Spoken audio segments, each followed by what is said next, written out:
but I can't lose it.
With the Butt Kicker Gamer 2, what you see and what you hear is what you feel.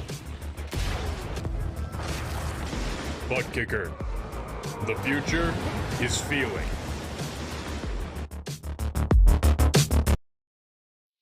To be the best, one must beat the best. Ovals, road courses, the streets of iconic cities, race after race, the top sim racing IndyCar stars will battle it out. In sim racing, it doesn't get any better than this.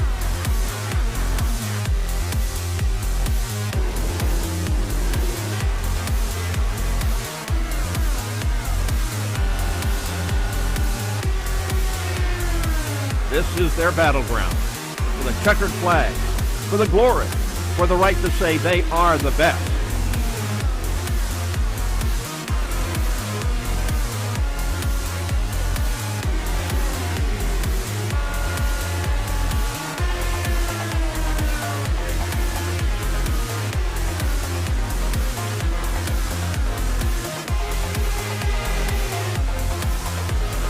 The cars and stars of the Lionheart IndyCar Series, presented by Butt Kicker, are ready to race.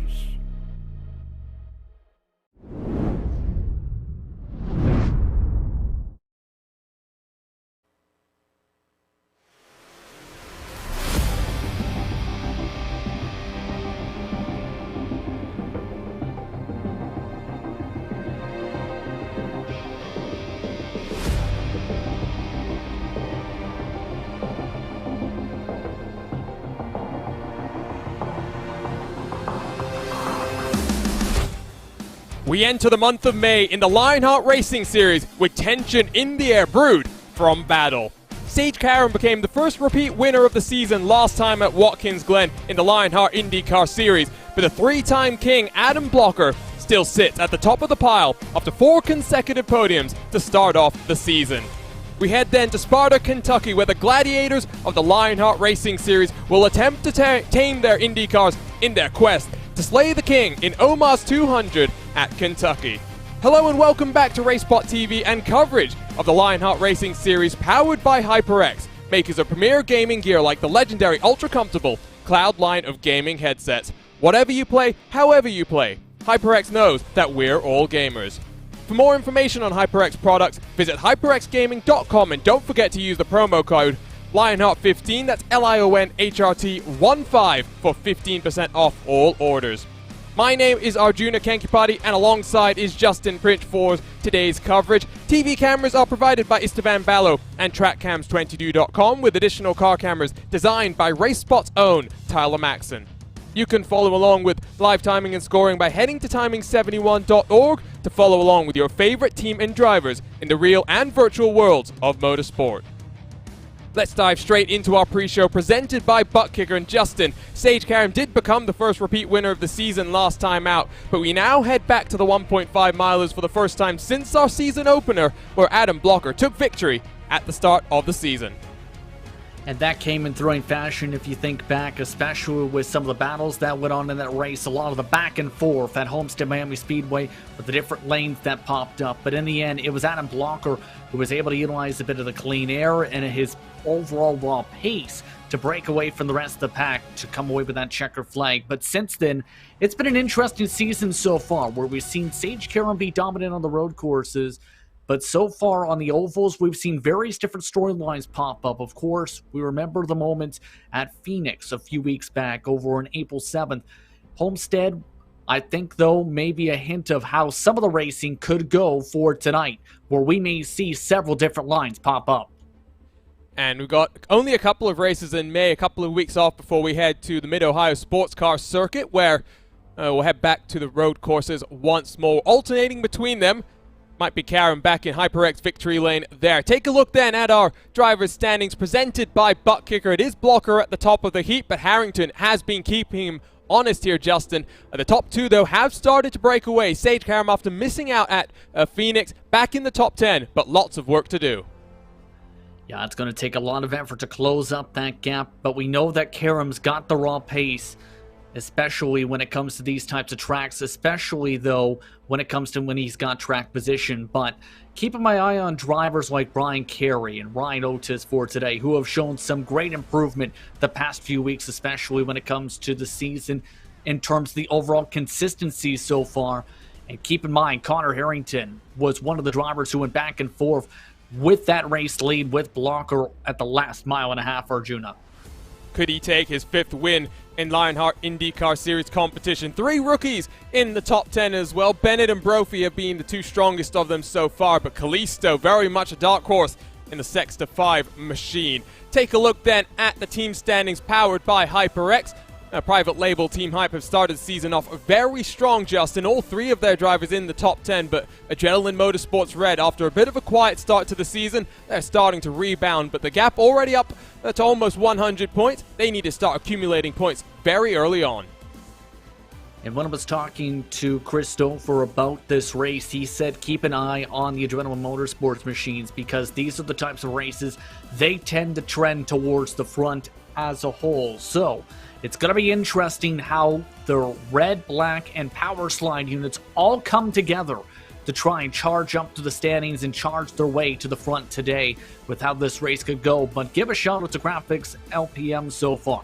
They've had some consistent runs so far, and I think tonight could also be a strong night for that organization for this one. I will say as well, shout out to Blocker all by himself down in 10th. We saw him at the top of the driver's standings. At least he's still on the page in these team standings as well. Looking at the rookies and the championship powered by Butt Kicker here, Justin, it's relatively close between the top three. Razmas and Morgan, the two teammates, are then only separated by 1 point. And then sixth on back, there are a number of strong names like Luis Gonzalez Nunez that have not enjoyed the first 4 races of the season. What can they do from here on out? Well, the first things first is qualifying well, because track position is so very much critical at a track such as this for tonight. But the second thing is just try and pace yourself. Try and be patient with your moves. Be right on those moves, in that you need to make the right decisions at the right times. And in turn, you need to also try and make sure you're not overly aggressive trying to battle your way through dirty air if you're stuck in dirty air. So those are some of the things some of these rookies can do that are towards the bottom part of the top 10 for the rookie standings, like Nunez, like Fowler, who are looking for a bit of luck so far this season. But for when it comes to drivers like Henry Bennett, Jason Brophy, and Lionel Kalisto, they have shown all great consistent pace throughout this season so far to be up there in the standings. And what can they do then as we work our way into round 5 of a 22 race championship? Take a look then at the series details presented by Minus 273, the premier name in karting gloves. Their industry-leading gloves are super lightweight and durable, made of breathable poly spandex. Whether you're a kart or a sim racer, Minus 273 gives you the control to reach victory lane. For more information on Minus 273's full line of gloves and apparel, visit minus273.biz, and don't forget to also use the promo code minus273LHRS15 for 15% off all orders. Working our way towards the first Triple Crown event of this season, $8,800 in total cash and prizes on the line. And the custom fix setup, Justin, with IndyCar tools at a race like this where you're trying to paint the white line, will be interesting to see who can get on top of those and try something different through turns 1 and 2. That's going to be very critical tonight to be able to utilize those. The drivers I spoke with emphasize those in-car tools to be able to adjust with the different various lanes. Because while, yes, you want to stick around the bottom of the racetrack, to find clean air, you're going to potentially have to go as high as the wall to try and utilize the different lines. There is a ton of space here at Kentucky to utilize. So those in-car tools, they're going to be very busy for our drivers tonight as they try the various different lines. And keep in mind, as Andrew Kinsella told me, you can't have too much weight jacker in your car for this type of race tonight, otherwise you're going around. Kinsella would know. He built the setup for today's activities. 8th trip to Sparta, Kentucky in 9 years of Lionheart competition then. Pole has never won, finishing at best second on just 2 occasions. And you talk about people who have come to this track and felt the frustrations that it can bring. Well, Dan Gearin, 4 straight poles, led 279 laps without taking a victory. That must be a very frustrating feeling. But then as well, Justin, this race has finished under caution 3 times. We saw that happen at Homestead, and at a race that's also seen a smallest margin of victory of 0.124 seconds. It's either going to be a strategy race where you get on fuel and get to the front of the field, or you have to make sure you're just out there when the caution flies. And that's how some of the races have gone in Lionheart Racing Series competition this season, particularly on the Speedway side, is that strategy definitely coming into play. Keep in mind that when it comes to the battle for the lead, we may see drivers have to be very aggressive in part to be able to get the move. As the defending race winner, Chris Stouffer, put it, it can be difficult to make that pass, and he described it that way when he took that victory last season. Of course, that race ending under caution for last campaign. But overall, it's a 3-stopper you can essentially break it down to. It's the matter of how those 3 stops break down for this race, especially knowing how just a couple days ago how the Speedway Series broke down. That was an incredible race as well. Well, the OMA's 200 at Kentucky. We are racing in memory of Sharon Shari Boggs, also known as Oma, which does mean grandma in German to her grandchildren. Born November 23rd, 1941 in Louisville, Kentucky, settled in Hackstown, New Jersey, where she unfortunately lost her long and hard-fought battle with cancer on June 28th at the ripe old age of 75. She achieved a lot, and she helped so many over the years. A teacher and volunteer of too many subjects to list, and enough to get her inducted and honored in the Hackstown Medical Center Senior Hall of Fame. Head volunteer for many programs there, helped collect 1,600 sets of pajamas and over 1,300 books for needy children. A volunteer lead for so many programs. If there was a way to help a child, she volunteered. Justin, I mean, over the last 3 years, Mark Omick has put forward the sponsorship to pay tribute to Sharon in this race. And it's so nice that we're able to do so because she meant so much to so many people. Absolutely, especially with all the work she put in, especially on top of things, volunteering, teaching English to young children as a second language with the ESL program, as well as feeding the needy, the Head Start program. Much work was put in by Sharon over her life. And that's all one of the things that comes to important to mind is helping others. And for Miss Boggs, that was what came to be. Helping others as much as possible. couple of weeks ago, we were paying tribute to Jason Galvin's victory at the Thumbs Up Cancer Down 200. Omaha's Kentucky, in loving memory, 200. There's no person per se that was going to be trying to take victory in her name, but Ryan Otis will carry an onboard camera, and we will follow him throughout today's race. Qualifying then has begun here from Sparta, Kentucky. Solo car qualifying, 5 minutes and 2 laps to set your fastest lap time. Provisional pole currently goes to Brian Carey in the 79. It's been an interesting start to the season for the Canadian, and now gets pipped, though, by the defending champion, Adam Blocker. Joshua Chin, provisional 3rd position, Justin. We talked about how important qualifying is going to be. The big guns coming out swinging early. And this is going to make things very interesting in terms of the fighting potentially early on. Keep my eye on drivers like Kinsella qualifying very well. Matt Taylor, once again, showing great qualifying speed. But for others, how about this? Henry Bennett to the top of the board with a 24.5 flat. Nailed his qualifying run, got the tires to the prime temperature in the right position to qualify well. Now Harrington's got a ton of pressure. Well, and Bennett was extremely conservative on the first lap, building up momentum. That's what Harrington is doing as well. Across the start-finish line to complete lap number 1 is the 44 machine, and now cuts down to the inside and under the night light, paints the yellow line, trying to cut distance and minimize the time. He is the slowest car currently in qualifying. That does bode well as he works his way in towards turn 3. We take a look at the current sectors for Harrington. Out of turn 4, only 2 sectors on this track. What's it going to be, though, at the line? Cutting all the way to the apron. It is a 24.527. Puts him up into 6th position, Justin, but not good enough for pole here today. Only good enough for row 3, and a couple other drivers, Jason Galvin, James Grahula, among the drivers still trying to set times around this circuit. You also have Sage Karam, who's looking to rise up the board. He's had some struggles here and there in qualifying. For the Homestead race, he had to try and charge the field before he got in some trouble in that respective race.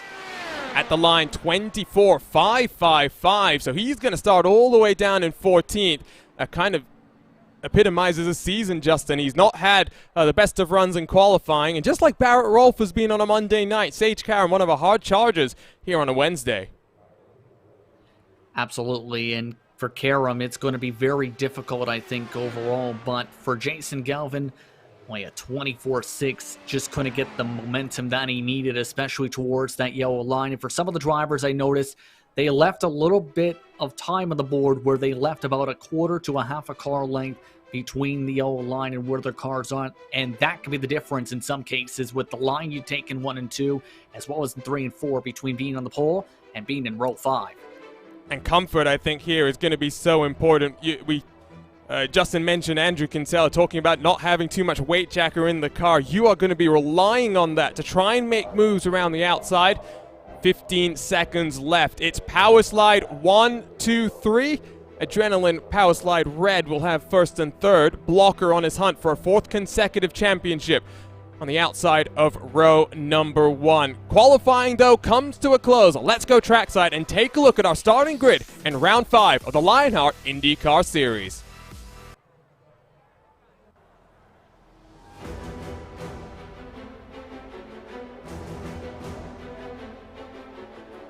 So here is your butt kicker starting grid with a 24.500. Henry Bennett claims his first Lionheart pole position. On his outside, Adam Blocker, the defending series champion, with Brian Carey making it 3 adrenaline cars in the top 3. Joshua Chin breaks the stranglehold for the private label Team Hype. Andrew Kinsella inside of Connor Harrington. The big guns rounding out the first 3 rows on this grid. Ken Hacker along Matt Taylor on row 8 with Jay Brandt and Matt Houston rounding out the top 10 in the field. Brian Beard with Tyler Graf 11th and 12th respectively, with Mike Rasmuss and Tony Showen row 7. Sage Karam on the edge of the top 10 in the championship, on the edge of the top 15 here with lots of work to do alongside Stefan Larkamp in the 62. Samuel Ryman alongside Chris Reagan in the white and purple, with Ron Hacker and Chris Fowler rounding out the top 20. Mike Rigney with Indiana's own Chris Stouffer. Lots of work to do there in the 13 machine with Damon Martinez and Aaron Morgan, row 12 on the grid. Adam Fraser alongside Jason Galvin, one of only 3 winners in this season so far, with Joe Branch and James Krahula, row 14, on the grid. Ryan Otis, the Lionheart Retro Series champion, inside of Brian Greenlee to round out the top 30, with Luis Gonzalez Nunez, the final car to set a qualifying lap time. Field spread by just over half a second. Kalisto all the way back in 32nd position. He's been doing very well in his rookie campaign. He'll have Jason Brophy as well back in the pack, with Ricky Harding, Scott Holmes, and Richie Hearn rounding out our 36-car field. As always, we've got a number of onboard cameras to take a look at throughout today's activity, and let's walk you through the 4 that we will feature with the onboard looks. First up, it's Connor Harrington, and he has the HyperX onboard camera. Whatever you play, however you play, HyperX knows that we're all gamers, and HyperX is always ready to game. Ryan Otis has the Omar's 200 camera, on board with Ryan, celebrating the life and legacy of Shari Omar Boggs with the Omar's 200 onboard camera. Mike Rasmus will have the Graphics Esports on board. Graphics Esports, world-class design from the real world to virtual. Visit graphicsesports.com. And Ron Hacker will have the Butt Kicker on board. What you see and what you hear is what you feel. For more information, visit thebuttkicker.com. And of course, not just the 4, but all 36 cars will have onboard looks. Cameras designed by RaceSpot's own Tyler Maxson. So 200 miles here from Sparta, Kentucky. Gladiators about to do battle at the Omar's 200 at Kentucky. Competition, commitment, excitement. This is Lionheart, and round 5 of this championship is moments away. His first Lionheart pole position, Henry Bennett in the British Racing Green, has his teammates for company out front. The safety car will be down onto the safety of pit lane. Fielding control of Bennett, then late night for him in England, and we're underway for the first time today. Great launch from the teammate, and across the start-finish line to get underway, Justin. Going to get single file, I think, relatively early, but for now, they're trying to just squabble over some track position. And already shuffling a little bit, though, as Joshua Chin wants to try and get himself up to second, getting inside a blocker. And one of the things you talked about was trying to utilize the top. Chin, though, clipped a bit of the apron, though. That allows blocker up to second again.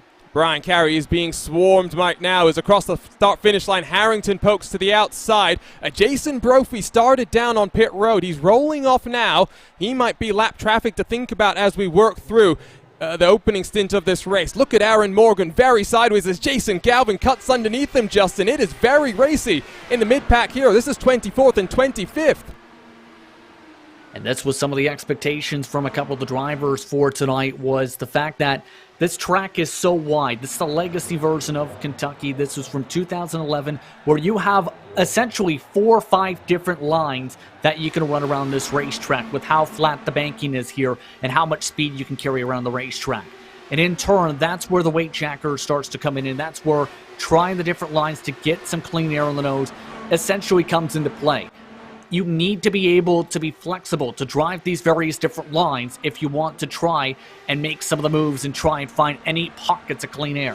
Well, someone who's feeling very comfortable right now is Christopher. We jump on board with the 13 as he looks to the outside of Chris Reagan, now up 6 already, Justin. Look at him rolling the high line, though. Other cars much more content to ride around down on the inside. Stouffer is building up momentum on the outside. That will help him as he works through the stint.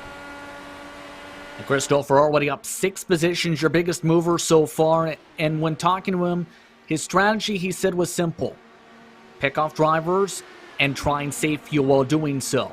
And he expected qualifying to be a bit of a struggle a little bit, and we've seen that from him. But now, he's showing the raw pace. It's just a matter, though, of being conservative a little bit on the gas. Keep in mind with that strategy that can come into play later on. Back out front, starting to get separated. And what was I saying about lap traffic? Justin, there is Jason Brophy. We're not even working lap 6 of this race. And he's got his mirrors filled with the race leaders. But wonderful shot down the back straightaway, as you can see. The top 35 cars still only separated by 8.7 seconds. Yeah, that lap traffic's not going to make things easy for Henry Bennett to try and break away with the clean air. Clean air has been considered very important for tonight's race.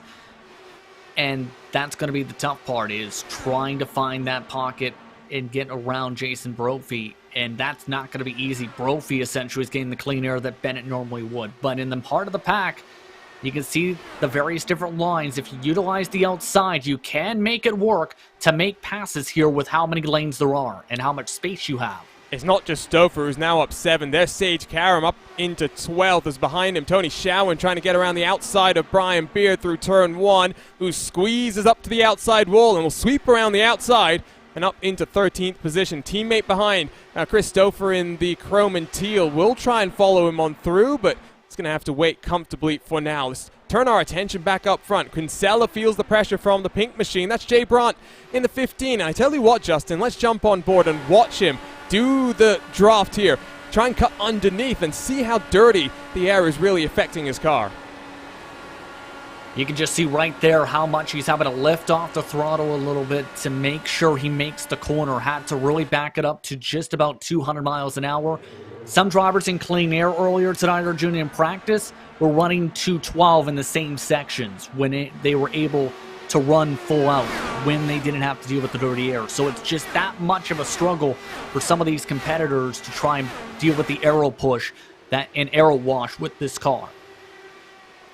Take a look once more midway through the pack. Out front, it is starting to separate out, but here you can see Brian Beard, 16th position, trying to find clean air on Mike Razmas. Talking about the battle out front, it's teammates Henry Bennett and Adam Blocker. They pulled out a 1-second advantage to Joshua Chin in the 93 machine for the private label team hype here, Justin. And Brian Carey, you started up in the podium positions, has slipped down into 6th with Kinsella holding on. So Connor Harrington having a very good day up to 4th.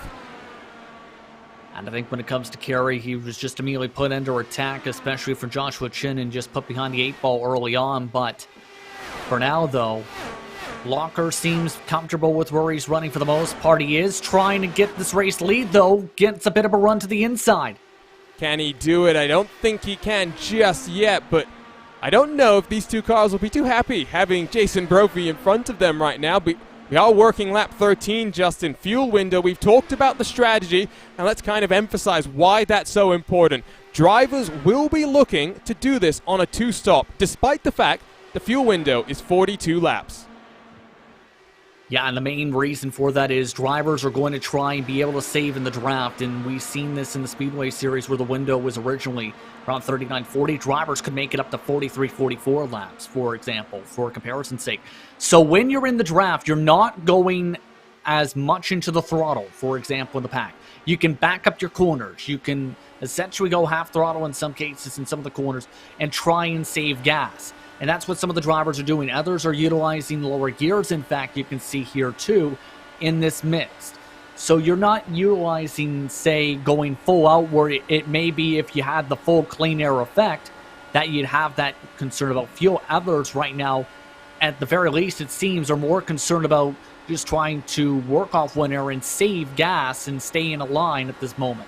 Blocker is trying to work the inside, but we're still watching from the onboard look from Connor Harrington as Henry Bennett able to roll momentum around the outside. And I do think if Harrington continues to do what he's doing, he'll get on past his teammate as well. Take a look at the roll bar look for now, as we'll continue to ride on board with various looks that we have throughout the field. Tell you what, let's jump on board with Blocker and see if we can pick up what's going on here as side by side down into the start-finish line. They can't go down to the apron just yet, Justin. That will be something they're thinking about, though, coming to the checkered flag. Yeah, there is a fair amount of bumps, keep in mind, on the apron, too. So there's the chance, if you go down there, Arjuna, it could destabilize the car. So it is a bit of a risk when it comes to racing a Dallara IR18 to go down there, down to that apron, even when thinking about the potential later on in the race. It's tempting, but it's something that if you do it, you're going to have to be very brave to be able to try it. At the very least, the caution waves. And I think that's because Aaron Morgan is tumbling down the timing screen. And oh, there's debris scampering through turn 4. Ricky Harding is also being collected in the mess. And Morgan straight down onto pit road. So first caution of the day. Let's go take a look at the first RaceSpotTV replay as well. Pick it up out of turn 3, Justin. Car's already looking a bit tight. And oh, the rear end just steps around on him. I'd suspect That's the weight jacker causing one issue already. Exactly what we talked about. Just nowhere to go for some of the drivers, though, as they tried to have to scamper around the 48 machine as he snapped around. And there was a bit of contact after the caution flag wave, too, in the checkup effect. Tough break there. That's Ricky Harden who ends up having his rear wing broken off. And I'd be shocked if there's not left right rear damage as well to his suspension, because that was a fairly hardy clip that he got from behind. One more look then from the onboard look with Morgan, and watch the hands here. That's what's crucial. You can already see they're coming around, Justin. And, well, that hit from behind just effectively ended the day. Yeah, Morgan's not going to be able to get that car fixed, and you can see massive suspension damage from that situation. Broke one of the back tie rods. And now, as expected, just about everybody coming down to the pit lane here, because we talked about this a little bit. This essentially makes it a two-stopper for sure. And so, this is the pit stop that really you can't afford to miss your box. We've seen it on occasion. What will happen here in the race off of pit road? Up on the jacks they go as James Krahula stays out there to lead a lap. Henry Bennett will lead then as we roll off. Blocker in second. Harrington up into third. I'm not sure if Kinsella's rolling out in front of Joshua Chin. He's managed to hold on. Further back in your pack, let's pick up some of the hard charges that we were following slightly earlier, Justin. Sage Karam is now down in 13th, so has been unable to continue working forward, as has Christopher, who's hung around in the 15th position as well. So maybe an indication that after 15 laps, tires are starting to be a bit more of a factor than we expected.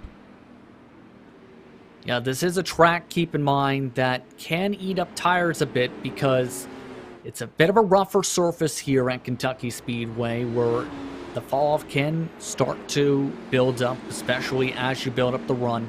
The fall-off for some of the drivers was in some of the dirty air, reaching about a couple tenths or so already. So I think once you get the goodie out of your tires, so to speak, that's where you start to really have to deal with the conditions of the track as well as the conditions around you, and that's definitely going to be a major factor later on in this race, I think. And so, first caution on the day out of our 36 starters. Does look as though to retirement. Aaron Morgan has been stationary for just under 3 minutes and counting. Ricky Harding back down onto pit road. I would suspect trying to get some right rear suspension damage fixed. This helps, you know who, Justin? Jason Brophy after the pit start. He will find himself at the tail end of the field in 34th position, but does have a chance to work his way up through the field in what will be an important race for him, because we do have drop weeks in this championship, but you never want to use them early in the season. No, you don't. You don't want to rely on them either as a driver, because if you end up having to rely on them, it ends up being where you're essentially having to be over-aggressive, and it gets you to where you make mistakes, and in turn it puts you into a hole that sometimes you can't claw out of as a driver. So you need to be able to perform consistently and perform well to where you don't have to worry about that. Keep the drops at the back of your hand and don't worry about them. The interesting thing that I've noticed here, though, as just was about to mention, James Krahula comes in, is going to be how Brophy tries to respond from the back of the field. We've seen how well he was able to utilize the clean air, taking it away from the race leaders. Now, we're about to see how things fare out for where he's going to have to deal with a ton of dirty air and aero wash coming up here. Yeah, Brophy's not in ninth. Don't worry, our graphics may be just going a bit haywire under caution here. Working lap 22 out of 134. A race that traditionally has not had too many cautions. 6 in the opening 3 races from Sparta, Kentucky. But since then, just 3 to 4 in the 4 races since. So one that you might not expect to see too many more, but like we saw 12 months ago, Justin, it might be at the very end of the race. So you want to be out front, and Adam Blocker and Henry Bennett controlling the clean air right now. Yeah, and you can tell with how Adam Blocker was racing, he at the very least wanted to take away that control and try and score as many points as he could. But it's not going to be easy, especially with how Henry Bennett's been performing so far tonight. Bennett is not backing down here in this fight for the race lead. It's going to be an interesting battle, though, We've seen how immediately the draft pulled some of the drivers from third or fourth to a side-by-side on the initial start. Pace car down onto the safety of pit lane. Good jump then from Bennett. Blocker might get swarmed as we come across the line. Harrington did get an equally good jump. In through turn one, though, it's Chin who is having to defend from Kinsella. Single file for the most part. And back underway after our first caution on the day. Building up the momentum. Already in excess of 200 miles an hour. There goes Harrington to the inside. I did think the momentum from Blocker wasn't going to be good enough. But once more, Justin, Harrington getting very close to the yellow line and now has to defend from behind. I think he actually clipped it a little bit. Same mistake that Joshua Chin made on the first start of the race, where they tried to send it so hard on the bottom of the racetrack they had to lift essentially to make sure they didn't push up into Blocker and ended up in turn clipping the apron, trying to run as low as they could. And now it's put them in the same box as they were before, having to deal with the dirty air and try and have to play defense here with Kinsella and Brian Carey. Look at the slide job being thrown from the purple machine. The King of Chins wants to get back up into the podium positions, looks to the inside of his teammate as they work through turn 1 and 2, but Harrington is having none of that. Almost up into the outside retaining wall, just about holds on to that one. Aaron Morgan jumping into our YouTube chat. Never had it get near loose at any point with the settings that he was running, but that's the cruel thing about this car, Justin. Dirty air, it can just take one moment, and Aaron Morgan's race ends just like that. Yeah, again, a tough break, and where you essentially need to be near perfect when it comes to adjustments, especially with the weight jacker for this type of race tonight. And now, those weight jackers are going to be fairly busy in some of these battles, especially if you're, say, side-by-side like this, where you're trying to find your way by anyone, anywhere at this point, but just struggling to try and get the run completely. The outside seems to be carrying a lot of momentum here on defense and on offense so far. It's just a matter of getting there to be side-by-side by Apex. Jason Galvin up 5 on the day so far.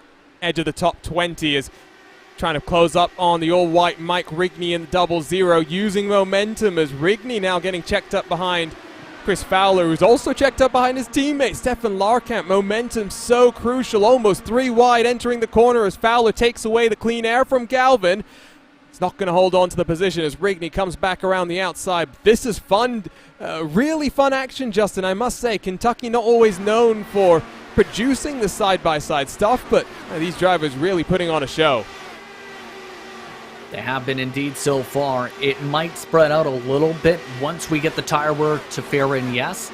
But when these tires are at their freshest, absolutely you can see these aggressive battles that we've been seeing so far in the field. And now, starting to see the different lines really start to factor in up the front as well as the tires wear out. Jay Brandt seems to have adjusted to some of that air wash from before. He seems to be handling a bit better and now is starting to find better pockets utilizing the second groove. Brian Carey down to 7, so he's lost 4 on the day so far. Will want to correct that slide as soon as he can, but his teammate and fellow Canadian to the inside of the King of Chins. This is allowing Connor Harrington to try and close the gap out front. It's 4/10, almost half a second between Bennett and Blocker. Connor Harrington further 6/10 adrift with Joshua Chin half a second back. Andrew Kinsella all in his rear view mirrors. We'll check out, by the way, Justin, some more action further back, because I don't know what it is about the battles between 15th and 20th position, but they really are keeping close. As I think now it's Luis Gonzalez Nunez and Joe Branch having a bit of a fun fight.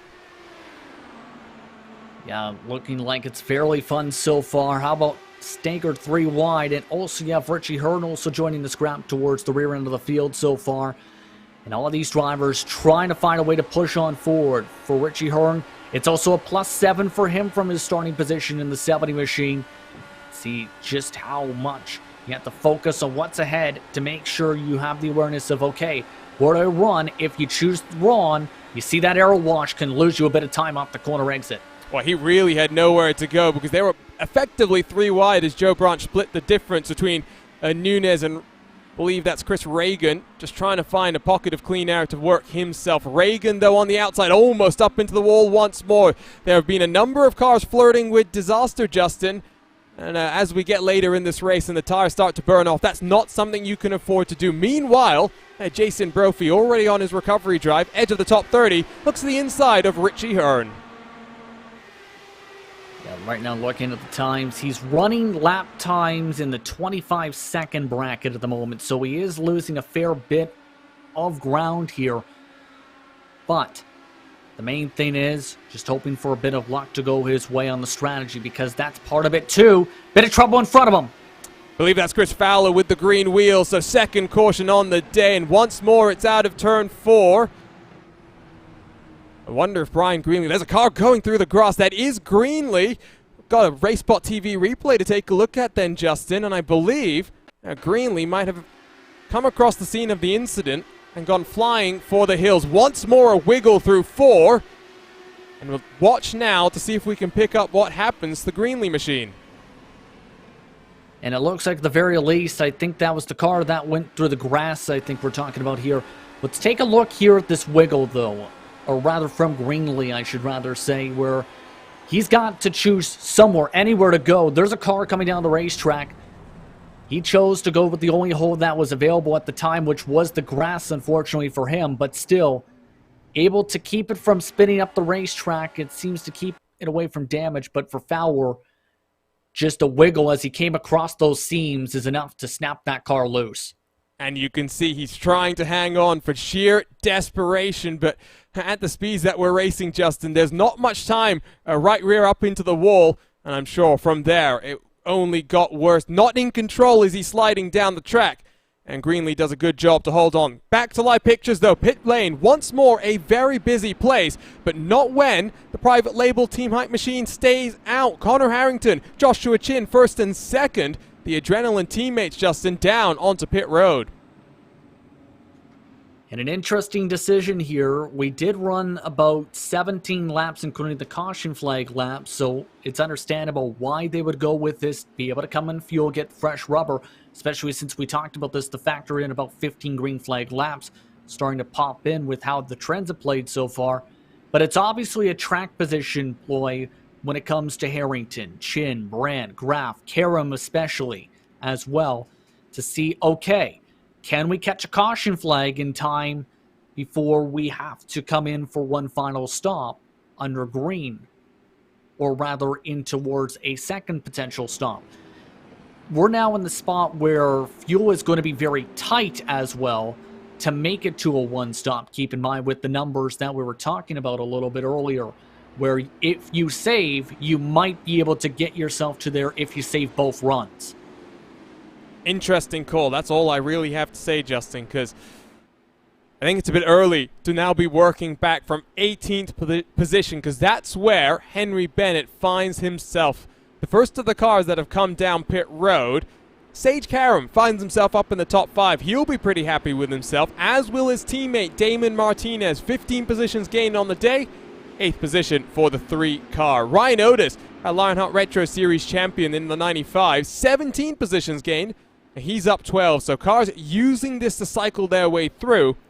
And now fresh tires, Justin. It's only 18 laps in the run, so not even halfway.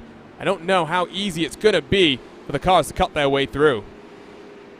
I think we're going to see at least a few drivers being able to dart their way side by side in the first laps here, but the interesting mark is going to be about 10-15 laps into the run once more, where they lose the goodie on their tires. And that's where, in turn, they may get themselves stuck in traffic a little bit, where it could be tough with some of the air wash. So in other words, they're going to need to be very aggressive early on. Cautiously aggressive is probably the better way, where you don't want to put yourself in too big of a situation where you risk getting to a massive incident, but you also at the same time need to find your way as the lead car on your strategy, or at the very least get yourself back into the track position in case things start to equalize later on in this race. At least one car that will have some experience of working his way up is Jason Galvin. He came down onto pit road. He's down in 26th position. Lights should go off on the pace car this time across, so we will restart working lap 40 out of 134.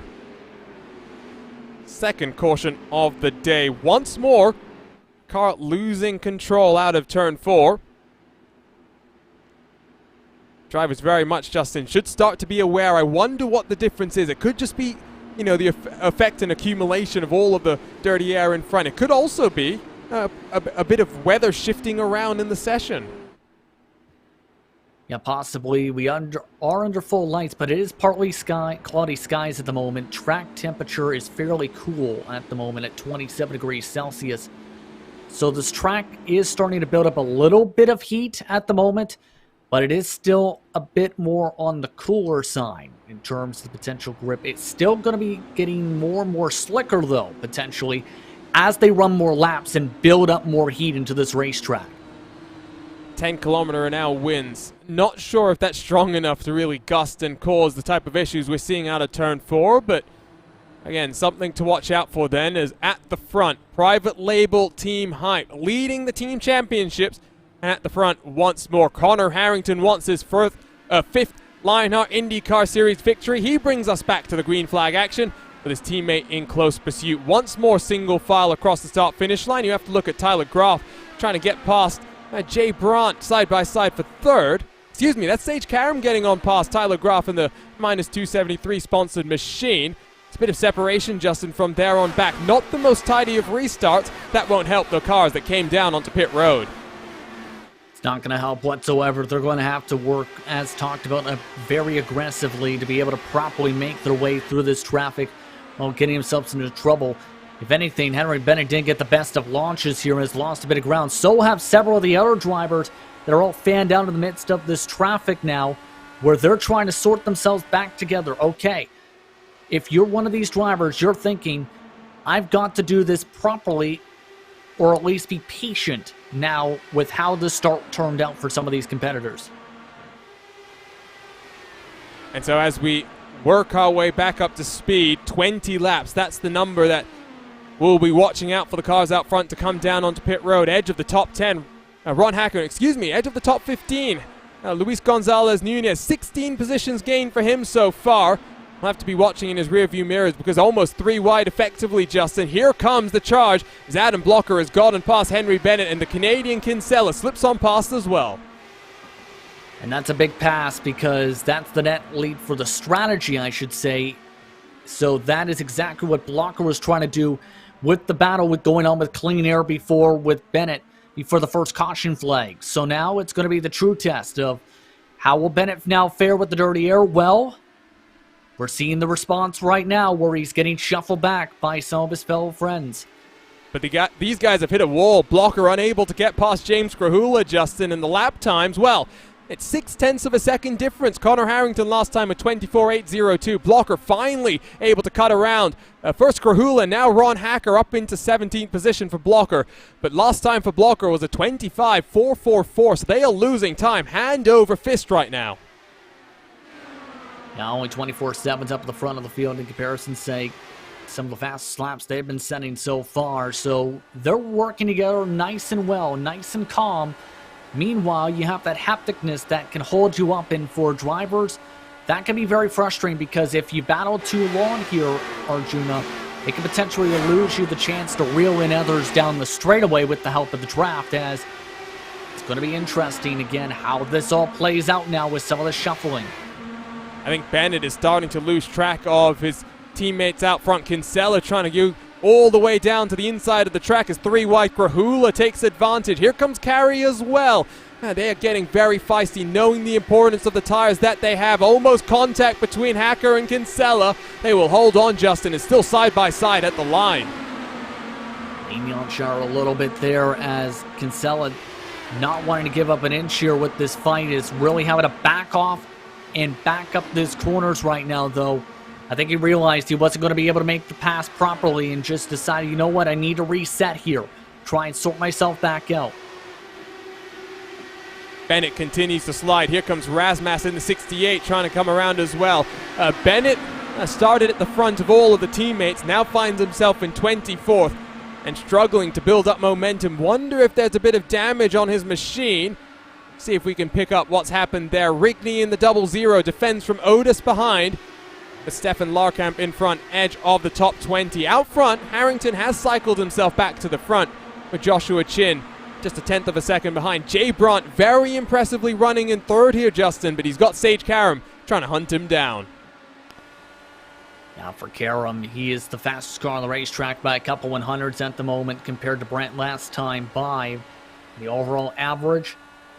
Well, Brent has that advantage for now is the big key question. Now Karam, though, is going to have a bit more cleaner air for the corners, but needs to get back within a bit of the draft to be able to close in down the straightaways, and that's the one thing that's going to hamper his ability to close up, especially with them being back by that 1 second disadvantage.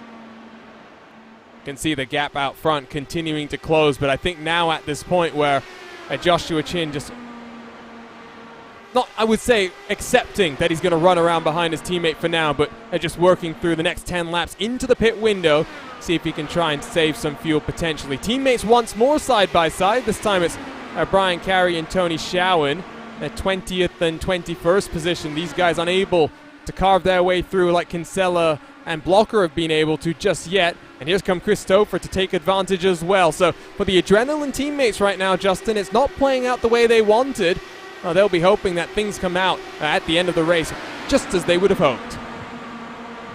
You can't panic, though, at this point, because as we've seen throughout the season, a lot can shuffle. We are reaching that point where for some of these drivers, the tires have shown drivers starting to bobble loose with either the weight check or some of the seams in turns 3 and 4.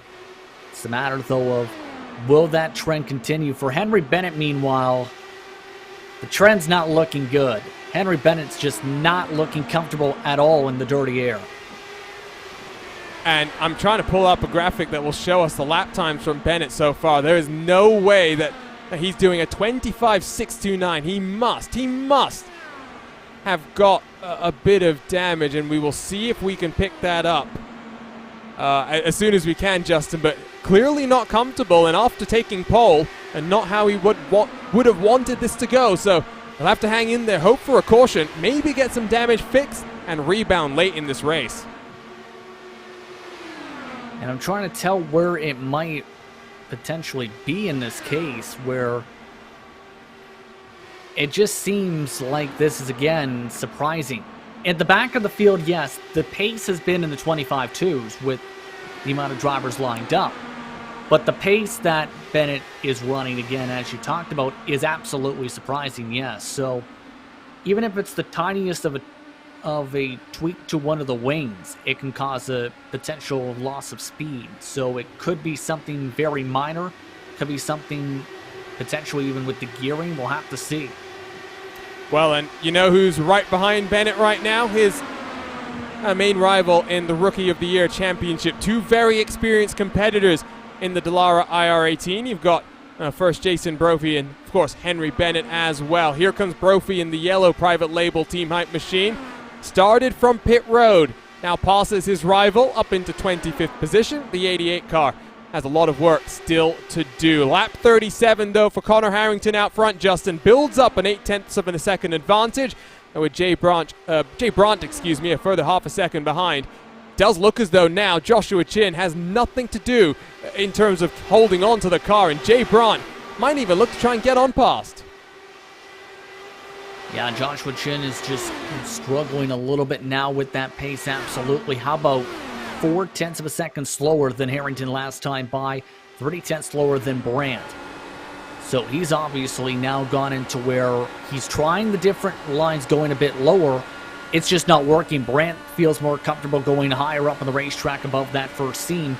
And that seems to be, again, where drivers have been able to utilize the pace. It seems almost as though Chin is taking the corner slightly too flat, and that's where he's losing some of the pace possibly. Looks like he's trying to enter too fast. That's what you're effectively saying, right, Justin? Yes. Essentially, yes. And you can see the way that Chin's also just sliding up the track as we apex through the corner. Chin is using all of the shortest line that he can, whereas Jay Brandt, a bit kinder to his tires, running up a couple of grooves. I think A, to benefit the tires, also to try and just stay out of the clean air. Now he tucks into the draft, because I think now he knows that Chin is far enough behind Harrington. He's got to try and take advantage now. Yeah, it's now 1.4-ish seconds now and growing with the clean air for Harrington. But Brant's going to have to deal with that aero wash himself. He's starting to lose a bit of time back. Keep in mind that on blocker, for reference sake, is up to 15th position still, and it's still the opportunity to be able to save. Right now the times are about 0.3 of a second slower in the heart of the pack, but keep in mind these are the drivers that, the ones I should say, who did come into the pit lane the last caution flag, can potentially try and make it a one-stop. It's going to be a tight one where they're going to have to save during this run, but it's going to be a potential possibility as some of the drivers are going to have to come in these upcoming laps here. Harrington ticks to lap 42 in his stint. Did have a couple of cautions so far, so won't be coming down immediately. Blocker down to the yellow line, down a gear as well, trying to just find a way past Adam Fraser. Not sure if there's a car coming down to pit road. I believe the flood is starting, Justin. It begins with Chris Reagan and Ron Hacker down on pit road. There were two of the drivers who got shuffled to the back of the field and quickly when it comes to strategy, but two different line methods, interestingly enough. Hacker elected to go through 3 and 4 and stay on the racetrack, but Reagan elected to use the access road here. Keep in mind that you can utilize the racetrack here to enter the pit lane rather than use the access road for tonight, I believe. So we'll wait and see how that all cycles out. It is not the easiest of pit roads to make your way onto and off of. That will be where drivers can try and take advantage. Reagan a full 2 seconds quicker than Hacker, so that gives you a bit of an indication there as here comes Sage Karam down onto pit road. Top 10 in the championship so far, and our only repeat winner. We keep watching the 44 machine, Justin. Let's see how he comes down onto pit road. Looks like he's going to stay out this lap. He is the quickest car on the racetrack, so... And this is the main ploy, is hoping that you get a caution flag now with the drivers indicating they're coming into pit. That was a trouble spot, keep in mind, for the Speedway Series in Atlanta a couple days ago. And this is the same type of track that can catch you a guard in the pit lane. But you can see coming in this time by, able to do it nice and smoothly, nice and slow, directly to the speed limit. And you can see playing the pit strategy games as well, not using the limiter, gaining a little bit of an advantage that he can. His teammate stays out for an additional lap, though, trying a potential overcut here. The cars on fresh tires now cycling their way up into the top 10 as Harrington still trundling down onto pit road. Here comes, I think, Joshua Chin. Yes, indeed, slowing down, blending down onto pit entry. Chin nails that entry. Brandt cycles through to the race lead. He'll take the point for leading a lap as well.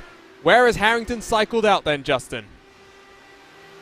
Looking like Harrington at the moment has cycled 31 seconds behind the current race leader in Brandt, but he's still coming off the pit lane here, and this is a very tricky pit exit here at Kentucky because there's a lot of marbles that go down there. There's the closeness of the safer barrier, and as well, there's the chance drivers can snap loose coming right onto the racetrack. And for Harrington, looking like he cycled in front of Karam by a good 4 seconds for reference sakes. That's how big of a difference some of this air was. It's going to be interesting where he cycles to Chin. I think he's going to jump him and then some. Chin being very tentative. There goes Harrington, and indeed you're right. There goes Kinsella as well. Crucial thing here, Justin, these cars 1 lap down. Harrington, by virtue of the fact that he gained a little bit more time on track, will hold on to the lead lap for now, and fresh tires should keep him there. But Joshua Chin is going to have to fight his way past the likes of Kinsella and Blocker to get back onto the lead lap. And if a caution flag flies now, Joshua Chin finds himself stuck in an opportune position. Be absolutely huge right now for some of these drivers, especially with how many drivers would be pinned at this point or be shuffled to the back and still potentially need one more stop. So, in other words, you're needing to essentially utilize those fresh tires and quickly. Chin, this time by a 24.8. Leaders are running 25 flats right now at the front of the field. You can see the two leaders as well. Kinsella has cycled to the front of the field. One of only 3 active drivers with wins at this track, Justin. James Grahula, Christopher, and Andrew Kinsella came into this race with that honor, but Kinsella, P5 in the all-time laps led board, 42, and he's adding to that total right now. Yeah, it's been an interesting race for him. Started in traffic, was top 5 for much of the first runs of the race, then got shuffled back, and now he's in a spot where, with all the traffic, he was able to pounce on by. And he, as we talked about, he knows what he's doing. And we have a problem, a headset failure apparently for Brian Carey. Oh no, qualified up in third, big damage, stuck on the outside, third caution then of the day. And it's right in that pit stop cycle. Harrington, the big winner. He cycled out in front of his teammate. Joshua Chin trapped 1 lap down, as is Justin Sage Karam. Wow. And Brian Carey over the radio said he had something happen to the headset he was using. An obvious technical failure here, because you're going to see he had no idea where he was going in the corner. Carey has been struggling with some technical gremlins, and unfortunately they bit during the race. One more look at the onboard if we can, and we'll cycle it back even further, Justin. Take a look at this roll bar shot if we can pull it up right now. The Canadian, unfortunate incident in a race that was looking promising for him. Yeah, very, very unfortunate, and this has just changed the whole complexion of the race, but when you have no idea where you're going, it makes it very difficult, of course, to stay out of trouble. And just the situation where Carey had no idea what was going on, unfortunately, with what was going on, and just nowhere for him to essentially go. It's hard to escape when you have an issue like that. Well, Power Slide will be back at the front, but Connor Harrington finds himself now alone. No teammates to help him out. And with not 1, not 2, but 4 Power Slide drivers stacked up behind him, it will be Harrington at the front of your field, Justin, with 7-lap-old tires. Kinsella in second, Adam Blocker in third, with Tony Showen and Chris Stouffer rounding out the top 5. Yeah, this whole race just got flipped upside down, essentially, with how many drivers are now into a tough window here, potentially. But interestingly enough, I think Harrington potentially maybe thinking about staying out here, possibly, since he had already come into pit. It's still one stopper from here. Keep in mind, it's still where drivers will have to split this run in half or try and pit with under 20 laps to go, possibly. So there's going to be a lot of shuffling in terms of how this race could play out for several of these drivers. Several of them, I obviously did not want to see that caution at the time. And yeah, as the muscle man AJ Musselman says in our YouTube chat, sim racing's version of tire blowouts. Max Verstappen can attest to that. You think back to, I believe it was the 2019 or 2018 24 Hours of Spa. Verstappen driving with Lando Norris for Team Redline. His hoisting belt brake set failed in the final hour of the race. He had to come to a stop using the barriers on the outside of Malmedy, reset back onto pit road, and his Team Redline teammates took over and took them to the checkered flag and victory in that race. It's cruel, Justin, and unfortunately Brian Carey will have to dig deep and rebound next time when we head to Mid-Ohio. And as someone who also uses VR for when he does race, it's very tough when you have that, because it essentially cuts off all your senses of exactly where you're at. It's visually as well as physically, sense-wise, where it's disorientating. It's unfortunate, again, when it all happens, and it's just a bad feeling whenever it does end up happening in a big situation like this. Lights should go off on the pace truck, as we should probably call it. Will allow Joshua Chin to cycle around to the back of the field, as will Sage Karam. So no games being played there by cars, trying to keep them, the fellow competitors, trapped 1 lap down. So we will still have 31 cars on the lead lap here today, Justin. 36 starters. Does look as though 3 retirements. Carey, Fowler, and Morgan. James Kahula and Adam Fraser, the only cars not on the leading lap. Yeah, and most of those drivers have had struggles throughout the day. So on the bright side, they're on the lead lap, but it absolutely essentially goes bust on the strategy. For our drivers like Henry Bennett, stops the bleeding. Jason Brophy, exactly what he needed. Exactly what we're talking about. You get luck at some point. you get yourself positioning. Jason Galvin now up there. So we have several different drivers that are right now in that conversation. The interesting thing is going to be, can Harrington hold on to this race lead with the slightly older tires by utilizing that clean air is the biggest thing. What can the teammates do as well? You can see them formed up. Second, third, fourth, and fifth. They'll all be in voice communicating with one another. And Harrington, he's got Brophy on the edge of the top 10. The 88 machine, lots of work to do to join the 44 out front. Pace truck down onto the safety of pit lane for the third time today. Harrington gets a good launch. Kinsella, not such a great one. And single file across the start finish line we go. We will see the speeds build up and the double file action start to build. And we'll check in back in the pack as they come through turn one. Krahula up on the outside line there, Justin, with Kalisto. He's up 20 positions on the day. He's in 12th right now, feeling pretty good about his chances. And this is going to be where, for some of these drivers, absolutely, they're going to be the benefactors, or beneficiaries, I should rather say, with all of this, where we haven't seen them towards the front much of the day. They run patiently and wait for the opportunity to pounce exactly like this. But how about three-wide racing action now in the heart of the pack? It's exactly what drivers were expecting on the fresh tires throughout the race today. And Joshua Chin trying to take a full advantage. Sage Karam as well. They are working their way to try and find a way past Scott Holmes. These two had some fun fights last year, continuing to do battle. Karam missed out at Phoenix, trying to make up for the points he's lost there. Chin still stuck up on the outside line, Justin. Doesn't seem to be able to make that work, but at the same time, Karam now has to slot into line. So we're at that point already where outside line building up momentum very quickly. Yeah, we've seen this a little bit before earlier on this race. It's starting to really build itself up right now. Karam, meanwhile, trying to fake out some of these drivers, keep in mind, to try and trick them into the bottom line. All this as well. Harrington, he's in a prime position right now. As long as he can keep this clean air, he's in a great spot. But the interesting mark is going to be the strategy differential later on in this race if this goes green to pit stops. Let's jump on board with Ryan Otis, who of course has our almost 200 at Kentucky on board look. And tell you what, he's also our Sim Experience featured drivers. 25 starts in the IndyCar series with 15 top 10s and an additional 5 top 9s. A first start back in Motegi in Season 4, and only a solitary pole to his name, Justin. 4 second place finishes. That race win has been oh so elusive, but our Lionheart Retro Series champion, he's making a full run at this championship this year. Watch out for him to maybe look at being in HyperX victory lane later on in the season.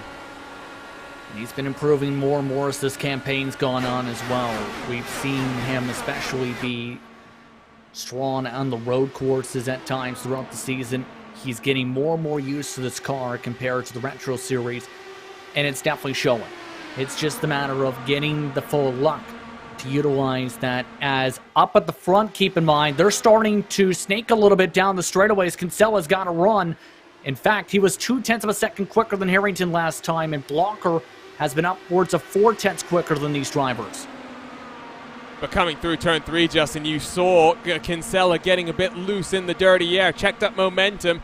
Kinsella once more now has to work to the back. Let's check in with Tony Schowen and Richie Hearn. Schowen around the outside of the former Indy 500 competitor, but Richie Hearn, Justin, 29 positions gained on the day. One more big benefactor from the way the cautions have flown, and you can see on the left-hand side of the screen, there are lots of cars that have worked themselves up 20-plus positions.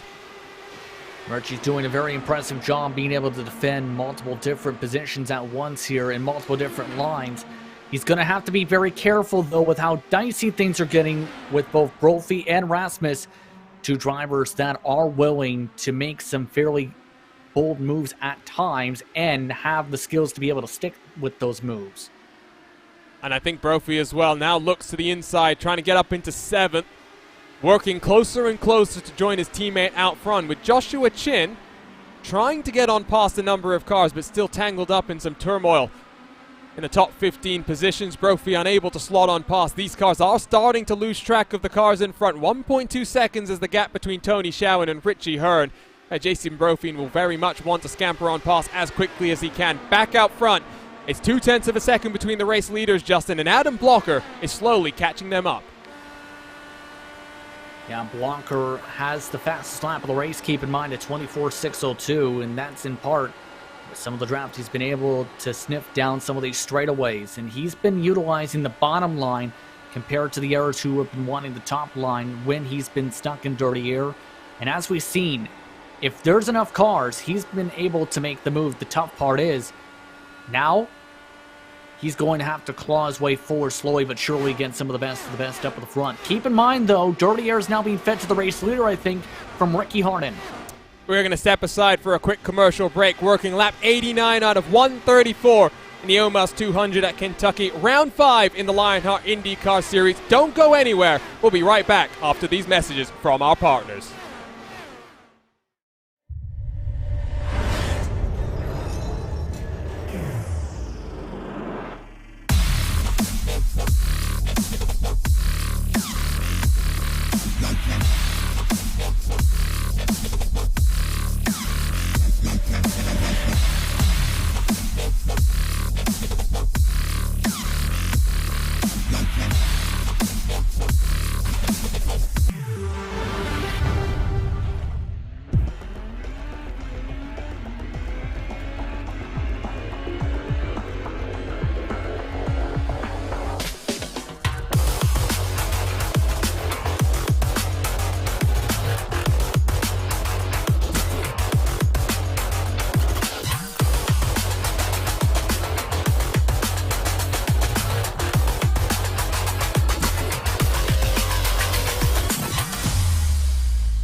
Hello and welcome back to RaceSpotTV and Round 5 coverage of the Lionheart IndyCar Series. My name is Arjuna Kankipati. Alongside for today's coverage is Justin Prince, working lap 94 out of 134. 3 cautions on the day so far, and it's Connor Harrington that leads from Andrew Kinsella and Adam Blocker in close pursuit. Justin, it's been an interesting race so far. One more pit stop left on the agenda, and already a couple of cars down onto pit road.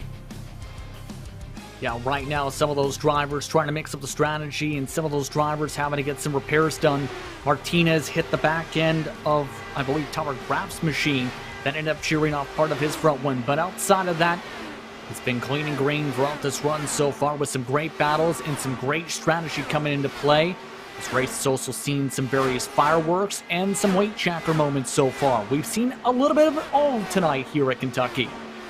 I think we might have a bit more to come as well. You can see there Blocker and Kinsella, only a couple of tenths separating them, but Harrington has used the lap traffic to his advantage. Justin scampers on past Ricky Harding, 1.3 seconds clear, and at one point it was Adrenaline Motorsports in control of this race. Caution cycled them slightly further back in your field, and then caution cycled them slightly further back up the field, and Harrington looking good for a 5th victory in the Lionheart IndyCar Series. Absolutely, we are inside the window, keep in mind, for drivers to come down as talked about. So as long as he doesn't make any major mistakes, he's in the prime position to absolutely try and pounce for what would be a big victory for this organization so far. We've talked about it all season, coming into this series, wanting to perform at this level, especially with how things had formed up, especially with who's been backing private label team hype throughout the season. It's been a stellar race for Harrington, up at the front just about the entire day. The window is open. His teammate Joshua Chin is elected to come down. And Chin, of course, who found himself trapped a lap down in that last caution, trying to use potentially an undercut here as he will come down onto the lane on lap 99. Be hoping as well that he doesn't get trapped one lap down once more in today's activities. Gap between Blocker and Kinsella is starting to build up here, Justin, and I mentioned it at the start of the broadcast. 4 consecutive podiums for Adam Blocker. He hasn't been in HyperX victory lane since the season opener at the Homestead Miami Speedway, but championships are won on consistency, and well, you can't get much more consistent than how Blocker's been in the opening stanza of this championship. And as you said, that's exactly what you need to do, especially early on in the season if you want to put up a championship fight. You can't afford to make any major mistakes. And for him, he's focused a lot this season on, okay, let's get some strong points scored at these races. Is it worth risking potentially finishing in 20th position with a crash for the race lead, or is it worth finishing, say, top 3, and you get a very hearty amount of points that gets you a decent amount of standings and positionings in said standings? So it's all a balancing act, so to speak, Arjuna, to be able to decide on all that. But if you want to win the championship, you have to think big picture like that. On board with the Graphics Esports camera with Mike Rasmussen in the 68. He's up 5 positions on the day. They are pulling away from Richie Hearn on the edge of the top 10, 1 second between the 68 and the 70 as continued action further in the pack. Mike Rigney down onto the pit road this time around, so the floodgates are opened. I don't think you want to be the first to blink at this point, Justin, though. Like we were saying with Joshua Chin, you once more put yourself in a position where if the caution comes out, you are 1 lap down.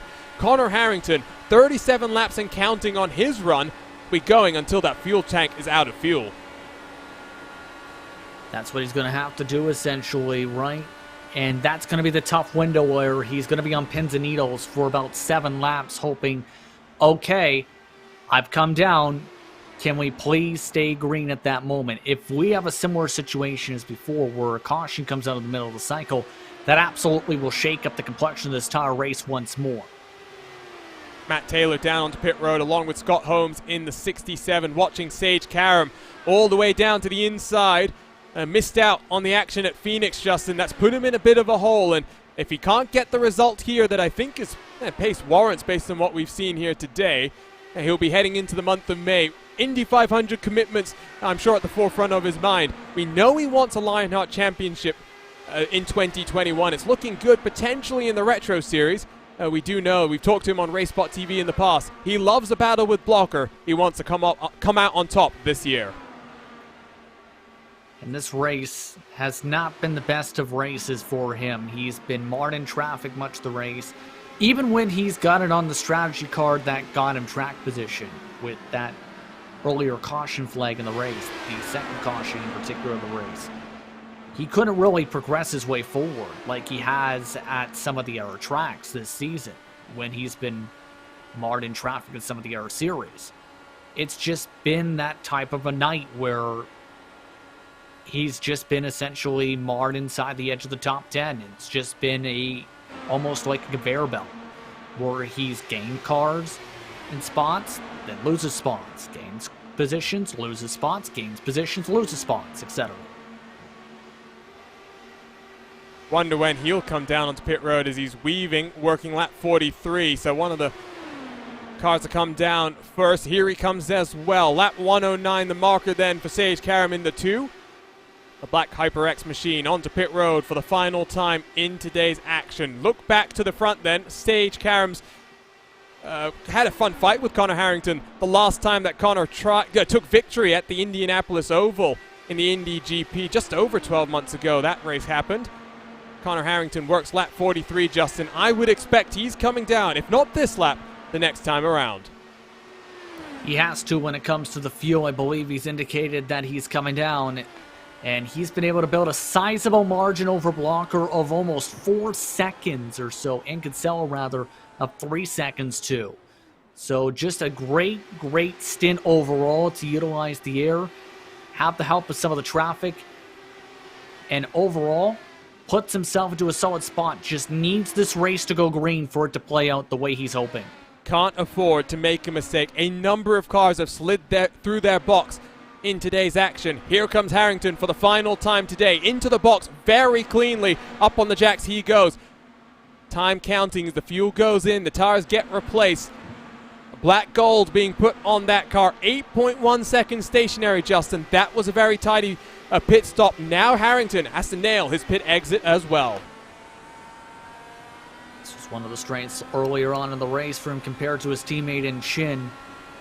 Those bumps nearly shot him up the racetrack, though. Had only gone to the 140s at the highest down in the mile-per-hour range. Still, though, the question's going to be where he's going to cycle around once Kinsella and Blocker come in. That's going to be the biggest telling sign of how that exit was. Jason Brophy and Henry Bennett down onto pit road as well. So the two top rookies so far this season coming down onto pit road as Harrington right in front of James Grahula now builds up his speed, excess of 200 miles an hour. Out front, Andrew Kinsella slipped on past some lap traffic, 1 second clear of his teammate Justin. And once more on the left side of your screen, let's take a look at the intervals between the cars. There's 1 second basically between the top five right now as Ryan Otis is the latest car to blink and come down onto pit road. Yeah, you can tell right now Kinsella's going to have to think about how this is going to play out with this traffic. That's going to cost him a bit of time. It's actually cost him a few tenths of a second, I believe, to Connor Harrington. Let by some of the faster traffic. Blocker, keep in mind, is utilizing the top line. One of the air drivers quietly has been able to claw his way on forward. We talked about it. Chris Stouffer is just behind these drivers too. Don't forget, with how his performance has been, expected this to be that type of a race for him where he gained positions and saved fuel. And guess what? It's gone exactly to the script. Lap 42 then on the stint for the Adrenaline teammates out front. Will they come down this time around, or have they been doing some fuel saving? Only the top 9 still on the lead lap right now, Justin. If a caution comes out, it would cycle out in Kinsella's favor. He comes down onto pit road as Adam Blocker stays out for one more lap. Blocker to the point, and now this is going to be the telling sign, as talked about. Where is that interval going to be compared to Harrington? Is it going to be able to close up the gap? Keep in mind, Harrington's in a decent amount of dirty air right now, but is running 24 6s. The drivers on old tires, 25 2s. He's been cutting through the lap traffic, unable to get on past the Alcantech NHR Esports machine, at least easily through turn 3. Across the start-finish line, Kinsella yet to roll off of his pit road. I believe Harrington is going to cycle out well in front of the Canadian. Indeed, Harrington already working his way through turn number 2, Justin, as Kinsella struggles to build up the speed on that tricky pit exit. Yeah, a little bit of a slower exit with how daunchy it can be down there. Christopher off and away as well, though. So, in other words, Harrington's in control of his own destiny here. As long as things stay the way they are, Harrington's in a great position, especially with how he's played this race. Adam Blocker, meanwhile, was in. So Blocker, the last one of the teammates to come in, because Tony Showen and Joe Branch also coming down on lap 119. There is Blocker into the box for the final time. We will pick up Connor Harrington as he worked his way across the start-finish line. Inherits the race lead once more, the net race lead, because Samuel Ryman does owe us a pit stop as well. Harrington, though, what's the gap back to Kinsella? 4.8 seconds and climbing, Justin, as Adam Blocker builds the speed up as well. And even with fresher tires, I don't know if it's going to be enough to close up the gap. We've seen how much Harrington was able to pull away once he got clean air, once he got a traffic friend as a buffer, essentially, or a traffic buddy, I should rather say, with how things played out, even with the traffic trying to stick around with them at the time. In other words, Harrington, despite all this traffic, is still flying through this pack as one of the quickest cars in the field. His 4 victories before. Charlotte in Season 7. Homestead at the start of Season 8, along with that Indy GP victory. And then Motegi as well. So 4 victories so far. And he's counting the laps down before he can add to that count. 5 seconds is the gap. Jason Brophy finds himself up in third, with Jason Galvin in fourth, and Adam Blocker has some work to do, Justin, if he wants to continue that podium streak. It's not going to be easy, especially with Jason Galvin, who's quietly now put himself into a top 5 position after running the mid-pack much of this race today. And you can tell with Blocker, he's trying everything he can, trying to use the banking a bit as a ramp, in fact, to try and get himself enough of a run to build up that bottom line that he's been so good at throughout this race today. Galvin, though, will defend this one, uses the momentum, the outside line affords, and holds on for now. Jason Brophy started on pit road, sits in a podium position with 12 laps to go here in Sparta, Kentucky. I talk about gladiators, Justin. That is the gladiator mindset. Never give up, fight back, and he got an early caution that very much helped him out. But now in a podium position, and all of his own doing. Yeah, what an impressive drive for Brophy, from starting from the pit lane all the way to where he's at. It's going to be a big night overall for Private Label Team Hype, regardless of how things fare out, because they've been strong all evening. They've been top 5, much of the drivers all day. And now they're getting ready to show that performance, coming up to 10 laps to go this time by. And I call them the Private Label Team Hype machine, Justin. That's because the gears keep on turning as, round 5 of this championship, they've already got a, give or take 100-point advantage in the team's championships. Brophy able to bounce back wonderfully in this race so far. He should reclaim advantage in those rookie championships as well. It is looking very, very good for them. Joshua Chin, despite all the drama that he's had to contend with, still might get a top 10 finish here today. Possibly, indeed. Chin, though, needs to put a lot of effort in to get around Henry Bennett and Matt Taylor if he wants to get that job done, Chin. So, in other words, he needs to find a way to gain 1.4 seconds while down battling with the dirty air, while trying to also keep in mind, hold off Richie Hearn, who, if he ends up not gaining enough time, could end up pouncing here. By the way, second, third spot on back is still fairly contested here for these closing stages. It's not just this. I mean, even the gap out front is coming down. Couple of tenths every lap, 2.2, as Kinsella eats into the advantage the 44 car has. It will be 7 laps to go at the line. Almost 2 seconds. The Canadian, oh so close on a number of occasions to victory here. The all-time lap leader in 42. Took the victory back in Season 6. Wants to get back to victory lane. Only has 7 more laps to do so. Galvin all over the tail of Brophy. And Adam Blocker will try and take advantage, Justin, of any sort of mix-up here and sweep around into the podium positions. And this is going to be where you have to wonder if the traffic is starting to really play in, as well as that difference. Thought it was going to be too much to claw in, but Harrington, with the amount of thick traffic that he is in, is just right now being held up. Kinsella's reaching that same traffic. That's going to be the main difference. Is there going to be enough time for Kinsella to pass essentially 5 cars in 5 laps? Goes to the outside, passes 1 across the start-finish line. He comes. Gap now. 1.8 second at the line. It was only a couple of hundredths between them. Harrington has cleared the majority of the dirty air. What can he do as he's reclaimed clean air out front with 5 laps to go, Justin? It's coming down to the wire. Largest margin of victory, 1.9 seconds. We might be looking like we don't break that record here today. Yeah, the thing is, though, Kinsella lost a ton of time that lap trying to pass by the traffic, and now he's in the dirty air of all these other drivers. So that's now lost him all the time he was gaining. So Harrington, utilizing the same strategy as he did before, utilizing these cars as a buffer to try and pull away. On-board look with Harrington. He's got more dirty air to deal with. 1.8 seconds at the line, though. 3 laps to go and 4.5 miles for Harrington to hold on for his 5th Lionheart IndyCar Series victory.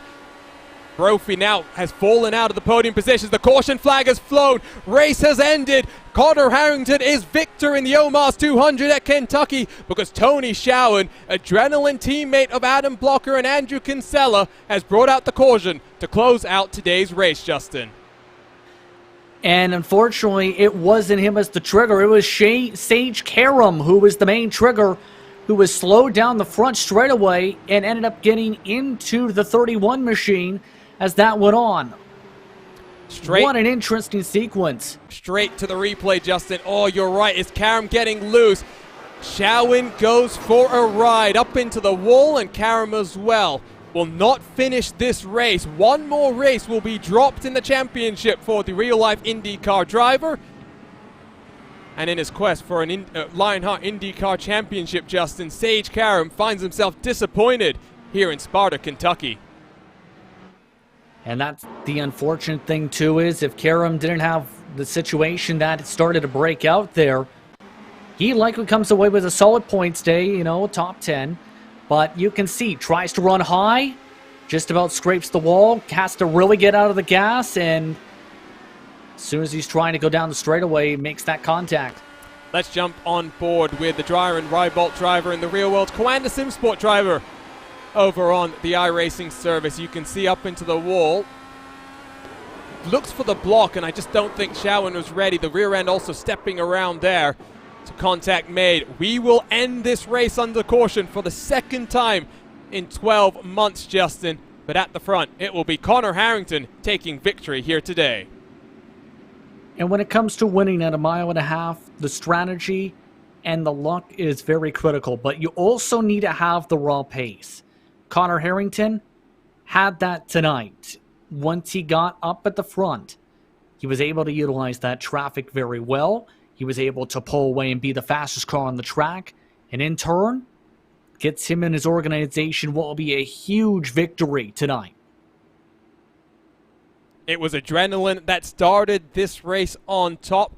Harrington had a breakout season last year. Multiple victories on his quest to try and claim a championship. It was at Indy GP last time that he held off Karam.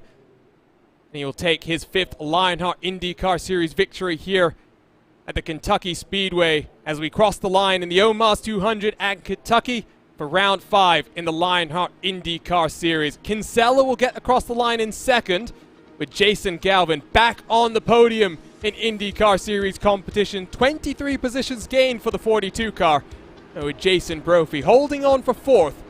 29 positions gained on the day. Blocker has to settle for 5th, ends his podium run, but he will still hold on to the championship lead, I do believe. Harrington in HyperX victory lane, though, will keep him honest, Justin, as we next head to the Mid-Ohio Sports Car Course.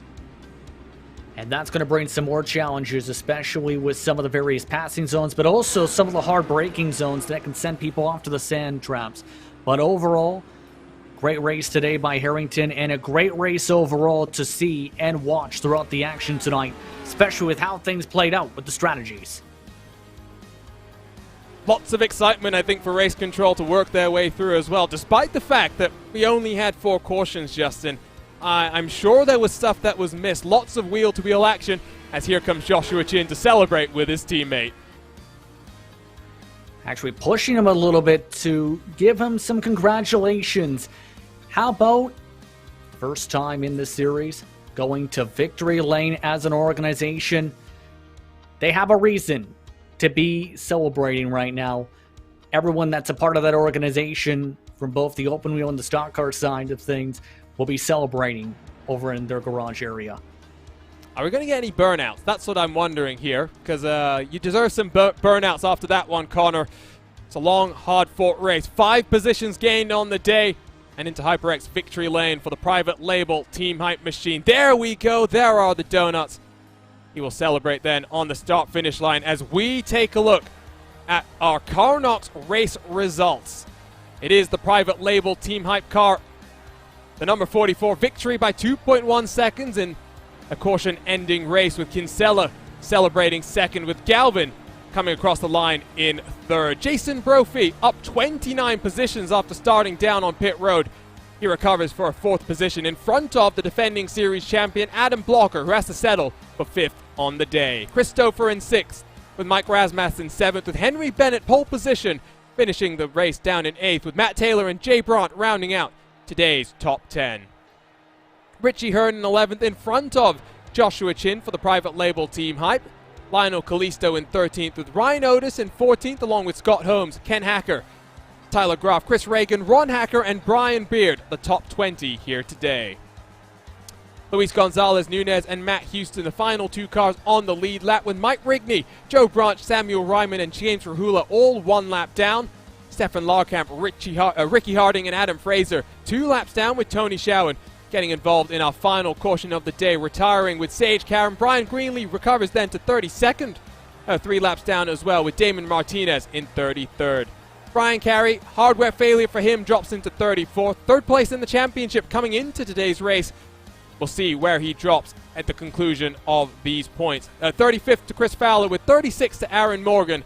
We'll round out our 36-car field. The fastest lap, Justin, set by Jason Galvin on 1:16. I believe that was right as we were working our way through some green flag pit stops. So Galvin finding speed using some tires.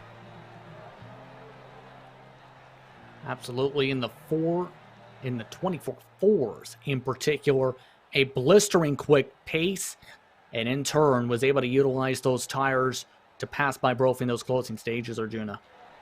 Well, I tell you what, let's dive straight into our HyperX post-race show, because the Lionheart Racing Series is powered by HyperX, makers of premier gaming gear like the legendary ultra-comfortable Cloud line of gaming headsets. Whatever you play, however you play, HyperX knows that we're all gamers. For more information on HyperX products, visit hyperxgaming.com, and don't forget to use the promo code Lionheart15, that's LIONHRT15, for 15% off all orders. And let's go straight then down into the HyperX victory lane, where Connor Harrington is standing by with Justin Prince. Connor, you've broken through with your organization to come away with a huge victory tonight. How does it feel to be a winner in 2021 and bring private label team hype to victory lane for the first time this season? Oh my God. I mean, words can't even describe it. I'm so happy for everybody at Private Label and Ethica, Ty Stover and Tommy Milner, for putting their faith in myself and the team. I'm honored and humbled to give them the first win in the Lionheart IndyCar series. This is always a hard league to win races in, so to get one done tonight is very special. It's probably one of the most special victories of my career. And early on in this race, there was the difficulties with battling with the dirty air and trying to put yourself in the situation. What was kind of going through your mind in the early stages as the race developed and eventually turned right into your favor? Yeah, it was a little bit of a power slide show up there for the first couple laps. I think like 4 or 5 of their drivers had qualified in the top 6 or 7. So it was just Chin and myself up there. We had gotten to 3rd and 4th, and we kind of just decided we were going to ride, and we took a gamble at that caution. We figured it was going to probably be the right play. We knew track position was going to be king. And it's a lot easier to set really good lap times when you have a teammate behind you who's going to work with you instead of trying to race somebody. So that really helped us, and we had some really good in and out laps, and we were able to really pull away for that final phase of the race, and we got lucky that it stayed green. Sometimes you need a little bit of luck to win these things, but we just work really hard on putting ourselves in the right position so that when the opportunities fall to us, we can capitalize on them, and that's what we did tonight. Going back to road course racing for the next event, Mid-Ohio, your thoughts on going left and right once more, and what's a very unique and interesting racetrack? I don't know. It's going to be really interesting. I've never turned a racing lap on Mid-Ohio, so I'm not really sure how things will proceed. But tonight, really good to get a win. Really good for the points. Close that gap up to Blocker. We extend our lead in the team championship, so that's really good for private label team hype. Things are going really well right now. I mean, we even had a couple curveballs tonight within the team, and we were able to deal with them and put away a good points finish. So we're excited. Things are looking really good, and we're just hoping to keep building on this momentum as the season moves on. Congratulations, a victory once again, Connor. Yep, thank you guys very much. Thank you. So 5th victory then for Connor Harrington in the Lionheart IndyCar Series. 3 victories last season.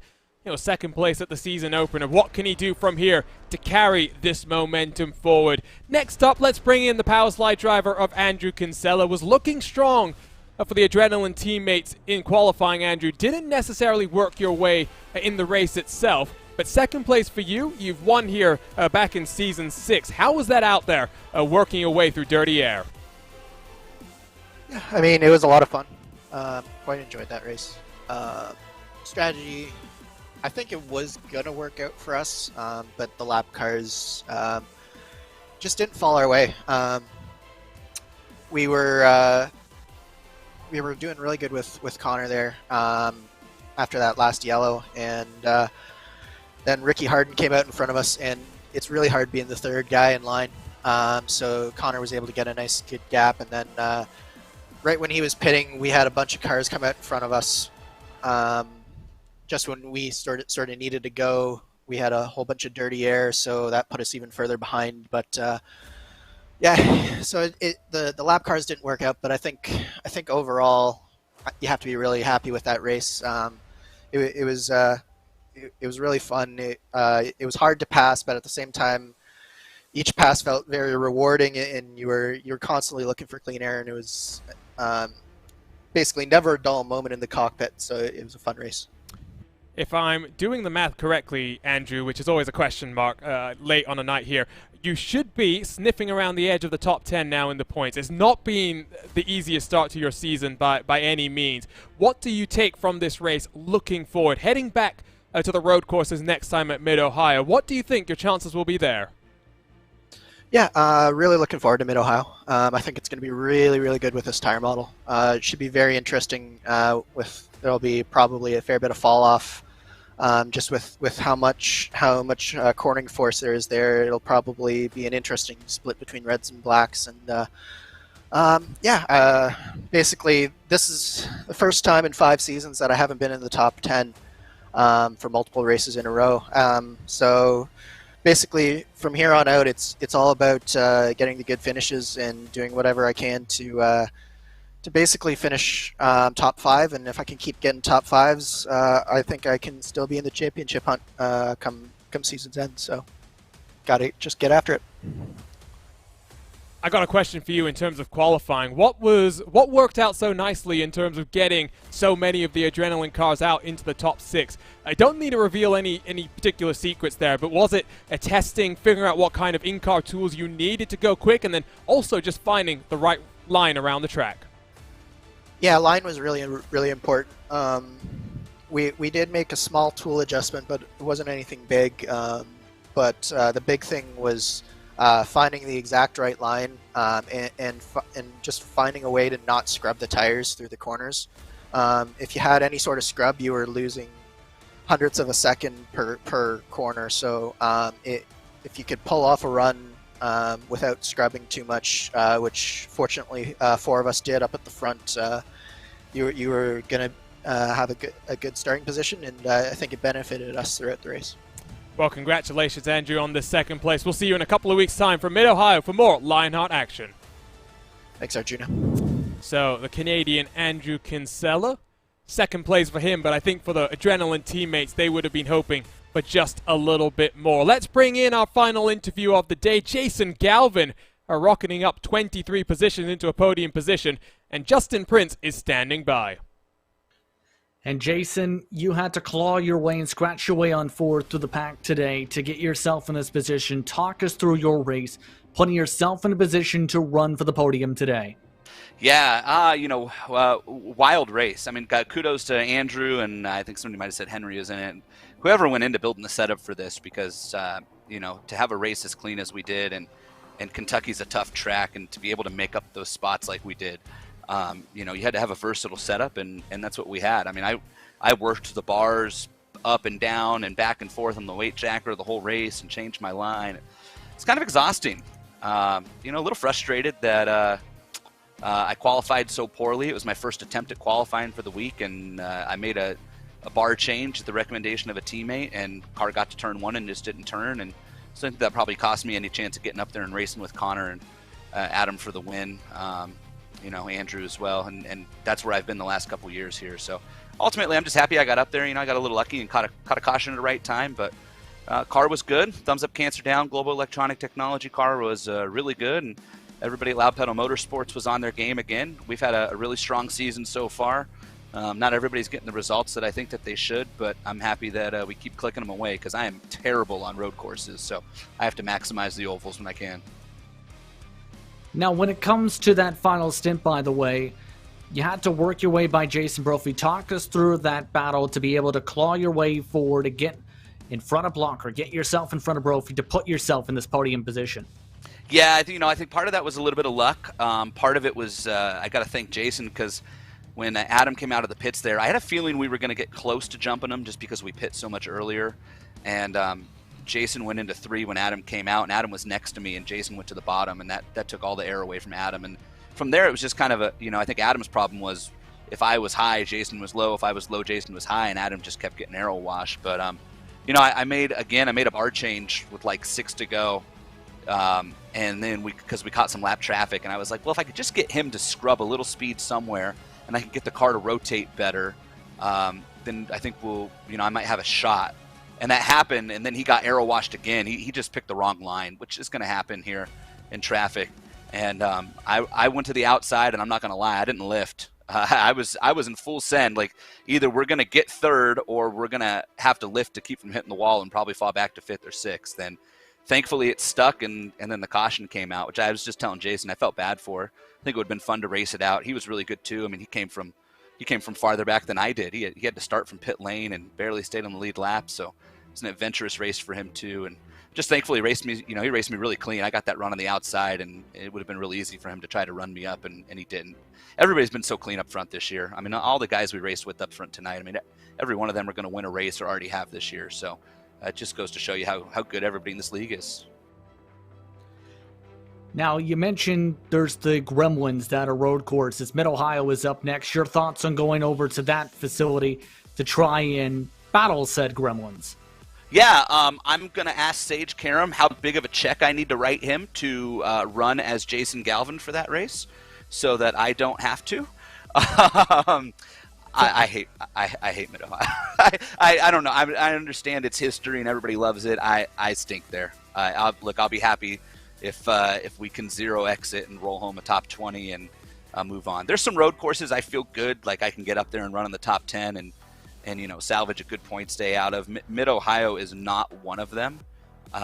So my goal going into that race is to not wreck anybody else and salvage something so we can move forward. I took what's going to end up probably being a drop at Long Beach, which annoyed me because that's probably my best road course, and the car just did something wonky and out I went. So which happened to a lot of guys at Long Beach, as you recall. So that was a little frustrating, but I mean, look, Mid-Ohio is what it is. The schedule is what it is. Everybody's got to race it, and it's my job to figure out how to maybe get a little better there over the next 2 weeks. Thank you very much for your time, Jason. Appreciate it, guys. Thank you very much. So Jason Galvin, victor a couple of weeks ago in Phoenix, follows it up with a podium here today.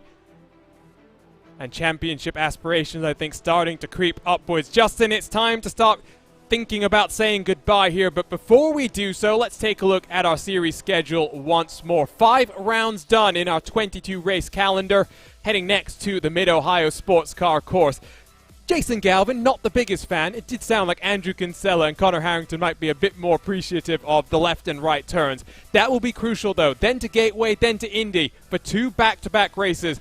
And the month of June, it's going to be, in effect, our month of May. It's going to be a very busy month of June, to say the very least, especially with the Gateway providing some unique racing with both ends of the racetrack, having different types of corners and cambers to deal with and banking. The Indy GP is going to be very eventful, I think, with drivers battling in the infield of the Indianapolis Motor Speedway, and of course, Indianapolis itself. It speaks for itself, the volumes where you want to win at that racetrack. You want to win, especially with it being a Triple Crown race on June the 27th. But it all starts with building momentum from Mid-Ohio coming up, especially with it being such a difficult road course to battle at. And then into our Triple Crown as well. So lots of excitement here in the Lionheart IndyCar Series. And not just the IndyCar Series, the Retro and the Speedway competitions as well. Before we say goodbye to you, we've got some thank yous to say first. Now, lots of names that help power the Lionheart Racing Series. And let's start with the series sponsors Butt Kicker, because for sim racers, the Butt Kicker Gamer 2 or Simulation Kit has the missing driver-to-car connection, bringing more realism to your sessions. By accurately responding to in-game audio, you can feel the track like never before, providing increased vehicle handling and faster lap times. Are you ready for the most immersive experience in sim racing? Well, for more information, visit thebuttkicker.com, and don't forget to use the promo code LION2021 for 20% off all orders. The Lionheart Racing Series is powered by HyperX, makers of premier gaming gear like the legendary ultra-comfortable Cloud line of gaming headsets. Whatever you play, however you play, HyperX knows that we're all gamers. For more information on HyperX products, visit hyperxgaming.com, and don't forget to use the promo code Lionheart15, that's LIONHRT15 for 15% off all orders. The Sim Experience AccuForce Pro V2 is the premier professional simulation racing steering system. The key to its incredible realism is the groundbreaking direct drive motor control system, providing a driving experience that's second only to the real thing. For more information on the entire Sim Experience ecosystem, visit www.simexperience.com. Minus 273 is the premier name in karting gloves. Their industry-leading gloves are super lightweight and durable, made of a breathable poly spandex. Whether you're a kart or a sim racer, Minus 273 gives you the control to reach victory lane. For more information on Minus 273's full line of gloves and apparel, visit minus273.biz, and don't forget to also use the promo code Minus273LHRS15 for 15% off all orders. Looking for entertaining sim racing content? Look no further than the DMLC Racing Channel. Follow former Lionheart Retro Series Driver of the Year Mark Cohn's racing escapades as he battles for wins and avoids wrecks with cat-like reflexes, all while providing commentary sure to make you laugh, cry, or both. Follow along by subscribing to the DMLC Racing Channel on YouTube and like his Facebook page at the DMLC Racing Channel. And it's not just those 5 names, but so many more up on your screen are the partners of the Lionheart Racing Series. To learn more about them, visit lionheartracingseries.com, where you can also find out more information on the 3 competitions that the Lionheart sanctioning body runs every single week.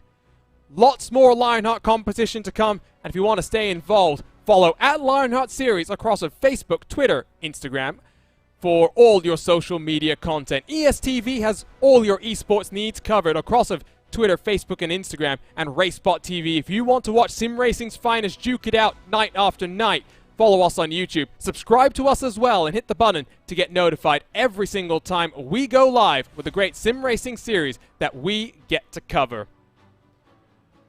It'll be a couple of weeks before we're back from the Mid-Ohio Sports Car Circuit for round 6 in the Lionheart IndyCar Series. But no fret, and next week we've got plenty of Lionheart action to come. First on Monday, the Speedway Series heads to the short track at Phoenix, where Jason Galvin took a victory a couple of weeks ago in the IndyCars. Can he do the same in the Speedway? Well, you have to find out live on RaceSpotTV. Then on Thursday, the Lionheart Retro Series will head down under to Phillip Island as Sage Karam continues his quest to try and get a 2021 Lionheart Championship. For now, though, it's Connor Harrington in the HyperX victory lane for the 5th time in his Lionheart career as he tries to conquer the champion that is Adam Blocker. We'll be back next week for more Lionheart action. For now, though, for the entire team at RaceSpotTV, my name is Arjuna Kankipati. I've been joined by the one and only Justin Prince. We'll see you next week for more Lionheart competition. For now, though, it's so long and goodbye.